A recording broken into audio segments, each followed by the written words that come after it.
Students, today we are going to learn 1.4 Journey to the West English Workshop. विद्यार्थी मित्रांनो, आज आपल्याला English workshop सोडवायचा आहे. Question number 1. List all the persons and characters mentioned in the story. Which of them are real, which are imaginary? तर ही जी story आहे journey to the waste, या स्टोरीमधील real characters आणि इमॅजिनरी कॅरेक्टर्स म्हणजे काल्पनिक कोणते आहेत आणि खरे कोणते आहेत हे आपल्याला ओळखायचं आणि लिहायचं आहे. एक लिस्ट मी तुमच्यासाठी केलेली आहे. Characters in the story. Yuan Chwang हा रियल कॅरेक्टर होतं, म्हणजे खरं कॅरेक्टर होतं. त्यानंतर गॉनिन डायटी ही इमॅजिनरी कॅरेक्टर आहे, म्हणजे काल्पनिक आहे. सन वोकांग और मंकी किंग हे पण इमॅजिनरी आहे, म्हणजे काल्पनिक आहे. झू बाजी और पिग्झी हे पण इमॅजिनरी आहे, म्हणजे हे पण कॅरेक्टर काल्पनिक आहे. आणि शा उजिंग और सँड प्रिस्ट हे कॅरेक्टर इमॅजिनरी आहे, म्हणजेच काल्पनिक आहे. अशा पद्धतीनं हे कॅरेक्टर्स या स्टोरीमध्ये आहेत आणि त्यामधले काही रिअल आणि काही इमॅजिनरी आहे. Question number 2. Say whether the following statements are right or wrong. या स्टोरीच्या आधारे खाली दिलेले स्टेटमेंट्स, वाक्य जे आहेत ते राईट आहेत की रॉंग आहेत हे तुम्हाला सांगायचं आहे. नंबर 1.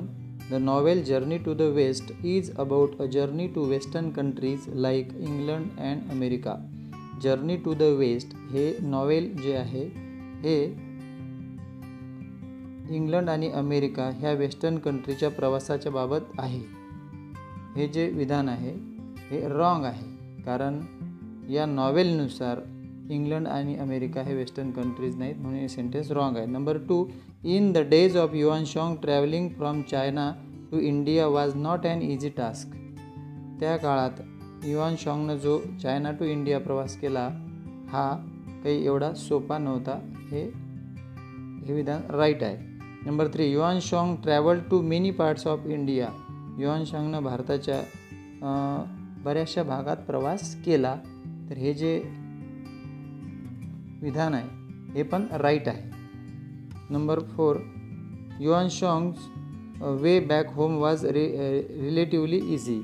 युआन शॉंगचा परतीचा प्रवास हा सोपा होता. हे जे विधान आहे हे रॉंग आहे. नंतर gods and supernatural powers had help Yuan Chwang in his quest. Yuan शॉंगला त्याच्या कामात सुपरनॅचरल जे पॉवर्स आहेत त्यांनी मदत केली, हे पण रॉंग आहे. The 3 disciples of Yuan Chwang were 3 saints. म्हणजे युआन शॉंगचे 3 डिसिपल्स अनुयायी हे सेंट्स होते, साधू होते. हे जे सेंटेन्स आहे हे पण रॉंग आहे, कारण ते सेंट नव्हते, कोणत्याही प्रकारचे साधू ते नव्हते. म्हणून नंबर 6 जे आहे ते पण रॉंग आहे. Last. The 3 disciples have supernatural powers. जे 3 अनुयायी होते त्यांच्याकडे सुपरनॅचरल पॉवर्स होत्या, हे राईट आहे. अशा पद्धतीनं आपण हे रॉंग राईट जे सेंटेन्सेस आहे लिहिलेले आहे ते तुम्हाला तुमच्या वहीमध्ये लिहायचं. आता नेक्स्ट क्वेश्चन आपण पाहूया. Number 3. Write any 5 features of Sun Wukong's character that you like best. या स्टोरीमधील सन वोकांगचं जे कॅरेक्टर आहे त्याचे 5 वैशिष्ट्य या आकृतीत लिहायचे आहेत. नंबर 1 इथे लिहून दाखवलेलं आहे. कॅन वॉक थ्रू फायर, म्हणजे तो विस्तवातून चालू शकत होता. आता सेकंड जे आहे ते आपल्याला लिहायचं आहे. सेकंड आहे यामधलं ट्रॅव्हल अंडर वॉटर, पाण्याच्या खालून प्रवास करू शकत होता. नेक्स्ट जे आहे number 3 fly to any place, कोणत्याही ठिकाणी तो उडून जाऊ शकत होता. हे त्याचं एक वैशिष्ट्य आहे सन वोकांगचं. त्याच्यानंतर त्याचं नेक्स्ट फीचर जे आहे ते नेक्स्ट फीचर आहे his body is as hard as a diamond. त्याची बॉडी, शरीर हे डायमंडसारखं हार्ड होतं, कठीण होतं, म्हणजे हिऱ्यासारखं टणक होतं किंवा मजबूत होतं. हे सन वोकांगचं चौथं वैशिष्ट्य आहे.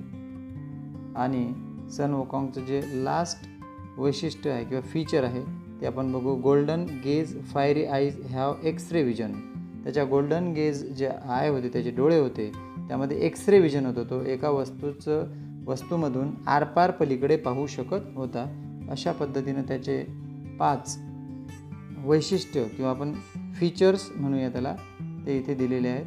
तर अशा प्रकारे आकृती काढून तुम्हाला तुमच्या वहीमध्ये हे फीचर्स लिहायचे आहेत. यापेक्षा वेगळे फीचर्ससुद्धा या स्टोरीमध्ये आहेत, नॉवेलमध्ये आहेत, ते सुद्धा शोधून तुम्ही लिहू शकता. आता आपण नेक्स्ट क्वेश्चन बघूया. तर नेक्स्ट क्वेश्चन नंबर 4, रीड. जसं की इथे लिहून दाखवलेलं आहे, as big as a pillar, पिलरसारखा मोठा, as tiny as a needle, needle म्हणजे सुईसारखा अगदी छोटा. Now write more such phrases using your imagination. तुमच्या कल्पना वापरून अशा फ्रेजेस किंवा वाक्प्रचार तुम्हाला बनवायचे आहेत आणि ते तुमच्या नोटबुकमध्ये लिहायचे आहेत. तर इथे काही फ्रेजेस मी तुमच्यासाठी करून दाखवलेले आहेत, त्या आपण बघूया आणि तशाच आणखी तुम्हाला काही फ्रेजेस करता येतात का ते बघा. ॲज बिग ॲज अ माउंटेन म्हणजे पर्वतासारखा मोठा. ॲज टायनी ॲज ॲन ॲन्ट म्हणजे मुंगीसारखा अगदी छोटा. As hard as a diamond म्हणजे हिऱ्यासारखा अतिशय कठीण. तुम्ही as hard as a stone पण लिहू शकता. त्यानंतर ॲज टायनी ॲज ॲन ॲन्डच्या ऐवजी तुम्ही ॲज टायनी ॲज अ फ्लाय लिहू शकता, म्हणजे माशीसारखा छोटा. As big as a tree असं पण तुम्ही यामध्ये लिहू शकता. म्हणजे वेगवेगळ्या पद्धतीनं आपल्याला ह्या फ्रेजेस बनवता येतात. As soft as a cotton म्हणजे कापसासारखा मऊ. ॲज स्वीट ॲज शुगर म्हणजे साखरेसारखा गोड. As sharp as a knife म्हणजे चाकूसारखा तीक्ष्ण. तुम्ही कॉटन, शुगर किंवा नाईफ हे शब्द बदलून दुसरे शब्द टाकून सुद्धा अशा फ्रेजेस बनवू शकता. तर अशा पद्धतीच्या फ्रेजेस बनवून तुम्हाला लिहायच्या आहेत.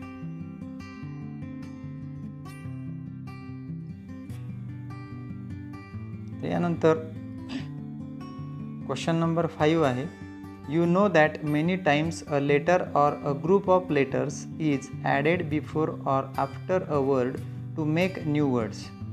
बऱ्याच वेळा तुम्ही बघता की एखादं अक्षर किंवा एखाद्या अक्षरांचा समूह एखाद्या शब्दाच्या अगोदर किंवा नंतर लावला जातो. A letter, a group of letters that is added before a word is called a prefix. आता जो शब्दांचा ग्रुप किंवा अक्षरांचा ग्रुप शब्दाच्या अगोदर लावला जातो त्याला प्रिफिक्स असं म्हणतात.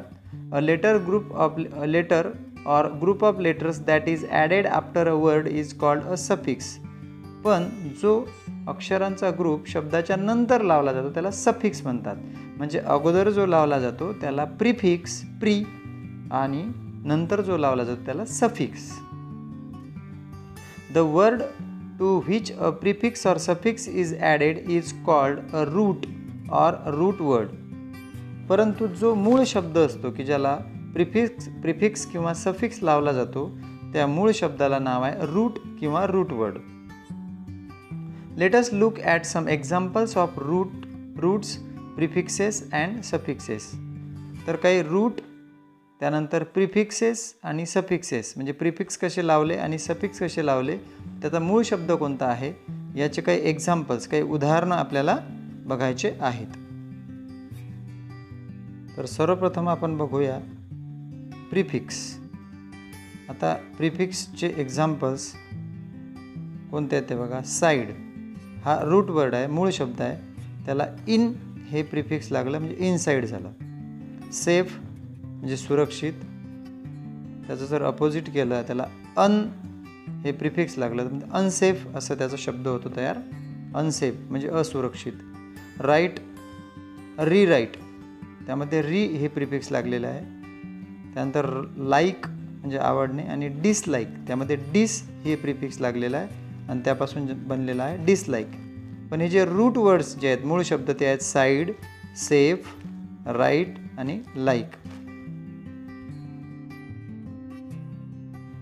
यानंतर आपण पाहूया सफिक्स. आता हे सफिक्स लागून वर्ड्स कसे बनतात त्याचे काही एक्झाम्पल्स आपण बघूया. ब्लाइंड, ब्लाइंड हा जो शब्द आहे हा रूट वर्ड आहे, त्याला नेस हे सफिक्स लागलं म्हणून झालं ब्लाइंडचं ब्लाइंडनेस. एक्साइट, एक्साइटला मेंट हे सफिक्स लागलं, त्याचं एक्साइटमेंट हा वर्ड झालेला आहे. ब्युटीला फुल हे सफिक्स लागलं आणि त्याचा नवीन वर्ड झालेला आहे ब्युटिफुल. मॅजिक, मॅजिकला अल, एल हा प्रत्यय लागलेला आहे, आपण त्याला प्रत्यय म्हणून मराठीमध्ये, सफिक्स त्या झालं मॅजिकल. म्हणजे यातले रूट वर्ड जे आहेत, मूळ शब्द ते आहेत ब्लाइंड, एक्साइट, ब्युटी आणि मॅजिक. आणि सफिक्स म्हणजे प्रत्यय लागून तयार झालेले शब्द आहेत ब्लाइंडनेस, एक्साइटमेंट, ब्युटिफुल, मॅजिकल. तुमच्या इंग्लिश बुकच्या आधारे तुम्हाला असे काही सफिक्स लागलेले वर्ड्स शोधून तुमच्या नोटबुकमध्ये लिहायचे आहेत.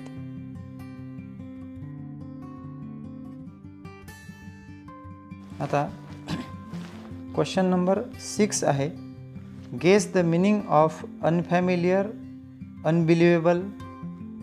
ह्या शब्दांचा तुम्हाला अर्थ शोधायचा आहे. त्याचा अर्थ मी तुम्हाला सांगतो. अनफॅमिलियर म्हणजे अनोळखी आणि अनबिलिव्हेबल म्हणजे अविश्वसनीय. Now write the opposites of the following. तर खालील जे शब्द दिलेले आहेत त्यांचे अपोजिट वर्ड्स तुम्हाला लिहायचे आहेत. तुमच्या बुकमध्ये काही वर्ड्स दिलेले आहेत, त्यामध्ये unsafe, unimportant, uninteresting, unknown, unkind आणि अनइंटेलिजंट हे वर्ड्स आहेत. याचे अपोजिट वर्ड्स आपल्याला लिहायचे आहेत. Unsafe opposite safe. Unsafe means असुरक्षित, सेफ मीन्स सुरक्षित. Unimportant opposite important. Unimportant means महत्त्वाचा नसलेला, इम्पॉर्टंट मीन्स महत्त्वाचा. Uninteresting opposite interesting. Uninteresting means मनोरंजक नसलेला, इंटरेस्टिंग मीन्स मनोरंजक.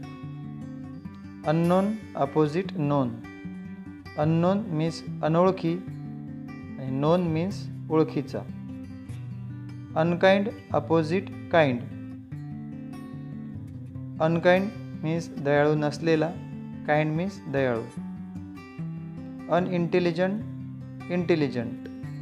अनइंटेलिजंट मीन्स बुद्धिमान नसलेला, इंटेलिजंट मीन्स बुद्धिमान.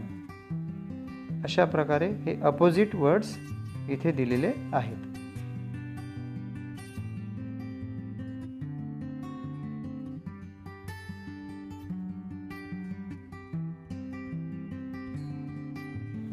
यानंतर नेक्स्ट आहे language study.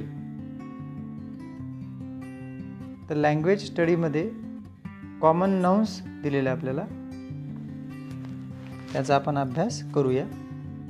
You know that some things, animals, etc., that is some common nouns can be counted. आता नाउन जे असतात, कॉमन नाउन सामान्य नाम, यामधील काही नाव काउंटेड असतात म्हणजे जे मोजता येण्यासारखे असतात. उदाहरणार्थ ॲनिमल्स, थिंग्स हे आपण मोजू शकतो 1 2 3 4 5 6 असे. दे आर काउंटेबल नाउन्स, त्यांना आपण काउंटेबल नाउन असे म्हणतो. Some common nouns stand for something that cannot be counted. परंतु काही सामान्य नामं अशी असतात की जे काउंट करता येत नाहीत, म्हणजे मोजता येत नाहीत. दे आर अनकाउंटेबल नाउन्स, त्यांना अनकाउंटेबल नाउन्स असं म्हणतात, हे मोजता न येणारे. Countable nouns have 2 forms. आता त्यामध्ये काउंटेबल जे नाउन्स आहेत, मोजता येणारे जे आहेत, यामध्ये 2 भाग पडतात, सिंग्युलर अँड प्लुरल, एकवचन आणि अनेकवचन. Let us look at some examples. आता याचे काही एक्झाम्पल्स आपण पाहूया कॉमन नाउन्सचे. तर कॉमन नाउन्स त्यामध्ये काउंटेबल नाउन्स. तर सिंग्युलरमध्ये बघा word, plural words. Singular country, plural countries. Singular mile, plural miles. Singular desert, plural deserts. Singular mountain, plural mountains. Singular road, plural roads. Singular story आणि plural stories. तर हे countable आहे. यामधलं word, words, country, countries, mile, miles यामध्ये आपण 1, 2, 3 असं मोजू शकतो. जसं की 1 वर्ड, 2 वर्ड्स, 3 वर्ड्स. तर ह्या पद्धतीनं हे मोजता येतात म्हणून यांना काउंटेबल नाउन्स म्हणतात. सिंग्युलरमध्ये असेल तर एक म्हणतो आपण, जसं की एक पर्वत, 1 माउंटेन, अ माउंटेन. परंतु 5 माउंटेन्स असं आपल्याला 1, 2, 3 पर याचे काउंटिंग करता येते म्हणून हे काउंटेबल नाउन्स आहेत. आता काही नावं अशी असतात, काही कॉमन नाउन्स असतात जे अनकाउंटेबल असतात, मोजताच येत नाहीत 1, 2, 3 पर. उदाहरणार्थ हेअर म्हणजे केस, आपण 1, 2, 3 पर मोजू शकत नाही. Sky Akash, because sky is only 1, मोजताच येत नाही. फायर विस्तव, 1, 2, 3 पर असं काउंट नाही करता येत. वॉटर पाणी, हे पण नाही मोजता येत. फन मीन्स गंमत इत्यादी एटसेट्रा. हे जे नाउन्स आहेत कॉमन नाउन्स हे अनकाउंटेबल आहेत, म्हणजे हे मोजता येत नाहीत. Note the expressions hair strands, 2 glasses of water, a bit of fun. Here we do not say hairs, waters, funs etcetera. आपण हेअर हे ऑलरेडी अनेक वचन आहे, अनेक आहे, त्याला आपण हेअर्स असं म्हणू शकत नाही. त्यानंतर स्काय पण आपल्याला त्याचं प्लुरल करता येत नाही, म्हणजे अनकाउंटेबल हे सगळे कॉमन नाउन्स आहेत. आता असेच find 5 countable nouns from the passage and write their singular and plural forms. तुम्हाला ह्या पॅसेजमधून काउंटेबल नाउन्स शोधायचे आहेत जे मोजता येतात ते, पण त्याचे सिंग्युलर आणि प्लुरल नंबर तुम्हाला लिहायचे आहेत. Next, list the units that we use to measure the following. Units म्हणजे एकक. खालील वस्तू मोजण्यासाठी आपल्याला कोणतं एकक वापरावं लागेल. उदाहरणार्थ वॉटर, वॉटर असेल तर आपण लिटर हे युनिट वापरू. मिल्कसाठी पण लिटर वापरू. डिस्टन्स अंतर मोजायचं किलोमीटर किंवा मीटरमध्ये मोजू. वेट हे किलोग्रॅम, वजन हे किलोग्रॅममध्ये आपण मोजतो. अशा प्रकारे हे कॉमन नाउन्स जे आहेत हे आपण आज इथे शिकलेलो आहोत. अशा प्रकारे ही संपूर्ण एक्सरसाइज तुम्हाला सोडवायची आहे आणि तुमच्या नोटबुकमध्ये लिहायची आहे.